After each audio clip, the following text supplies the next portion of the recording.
Les fantômes ont fait mon ménage et m'ont fait à manger. Les faits qui vont suivre m'ont été rapportés par une abonnée de Côte d'Ivoire et se sont déroulés dans la commune d'Adjamé. Voici son témoignage. L'histoire s'est déroulée dans mon ancien quartier, situé dans la commune d'Adjamé. Le quartier s'appelle le Camp Pompier.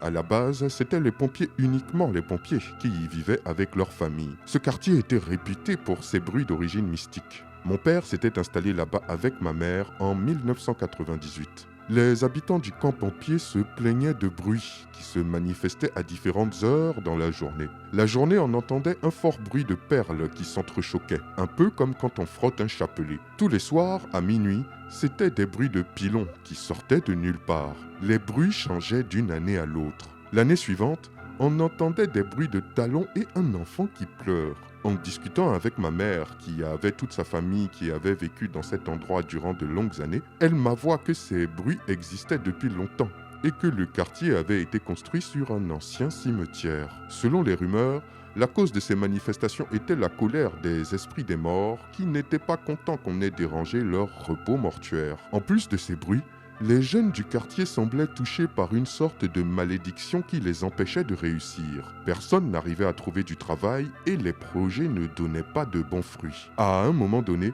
les habitants avaient accusé un des pompiers qui vivait là car beaucoup l'avaient souvent vu traîner tard dans la nuit et le suspectaient de pratiquer certains rituels occultes. Un jour, fatigué par ces accusations, ce dernier déménagea. Mais cela ne changea rien au problème et les activités paranormales continuèrent de plus belle.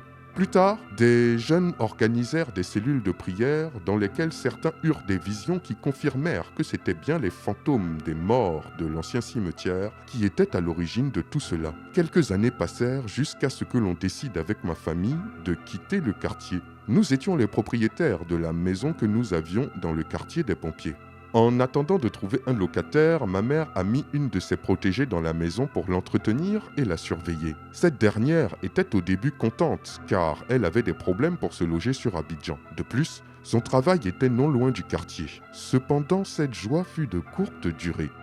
Elle aussi, comme tous les habitants, commença à expérimenter les bruits de talons, les perles qui frottent et pleurs de bébés qui sortaient de nulle part. Sans oublier que toutes les nuits, elle voyait une silhouette fantomatique l'observer longuement au travers de la fenêtre. Mais un autre phénomène encore plus bizarre la terrorisa définitivement. Un jour où elle rentra du travail, elle trouva que le ménage et la vaisselle étaient faits. De plus, quelqu'un avait cuisiné et la nourriture était déjà prête. Elle alla demander aux voisins si c'était eux qui avaient fait toutes ces tâches ménagères et ces derniers lui répondirent que non. Ce jour-là, elle prit ses affaires et ne revint plus jamais dans le quartier. Voilà mon témoignage qui s'est déroulé au quartier pompier dans la commune d'Adjamé. Quel témoignage tout bonnement surnaturel et flippant. Si parmi mes abonnés de Côte d'Ivoire, il y a des personnes qui ont entendu parler de ce quartier, faites-nous-le savoir dans les commentaires.